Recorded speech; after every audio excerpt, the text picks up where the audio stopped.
Ito ako noon, from 121.5 kilos. Ito naman ako ngayon. Alam ko last timbang ko is 107 kilos. Ngayon is bumaba pa kasi di pa ako nakapag-check. Every Wednesday kasi kami nag-check ni coach. Sin yung difference tsaka pagkasag ng katawan ko.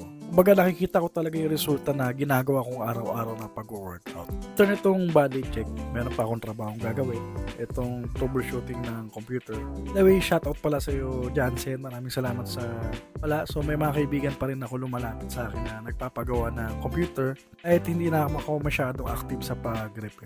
So dahil basic lang naman, tinatanggap ko pa rin yung repair ng mga computer ng kaibigan ko. So nga pala nito, afternoon na ako mag-gym kasi may basketball kami yung araw. Mag-light workout lang muna ako. At ito si bro, hindi pa rin natatapos yung iba pang pinipintura. Marami talagang stock na yung buwan na to. Hindi tayo para sa mga siguradong client na bibili ngayong month.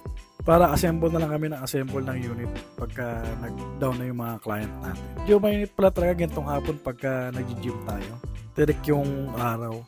Buti na lang dito sa gym, hindi ganun kainit. Mahangin dito sa second floor nila. Lang mainit kasi mga 2 PM na kasi ito eh. Naghahango na rin kasi mag-workout kasi mamayang gabi meron kaming last liga ng basketball. Pwedeng overweight tong katawan ko ngayon sa pagbubuhat. Baka mawala sa condition sa pagbabasketball. Mahirap kasi gumalaw pagka masakit yung katawan mo galing from workout. So ginawa ko na lang is nag-upper body lang ako. Tapos treadmill.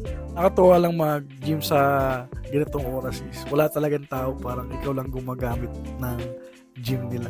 Baga solo mo yung mga equipment, wala kang kagaw pagka walang mga tao. At itong upper body na ginagawa ko, fly chest lang ako. Sa mga gusto kong workout is itong fly chest. Gusto ko magkaroon ako ng dibdib talaga ka-muscle.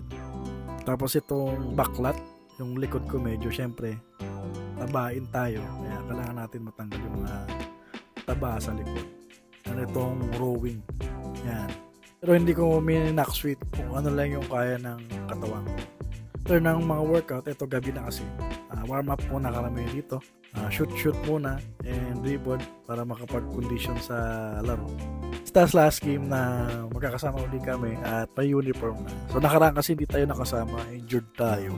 Nagpahinga muna tayo. So ito na yung last game ng liga namin. Kaya yung basketball, pawis na pawis ako dito sa larong to.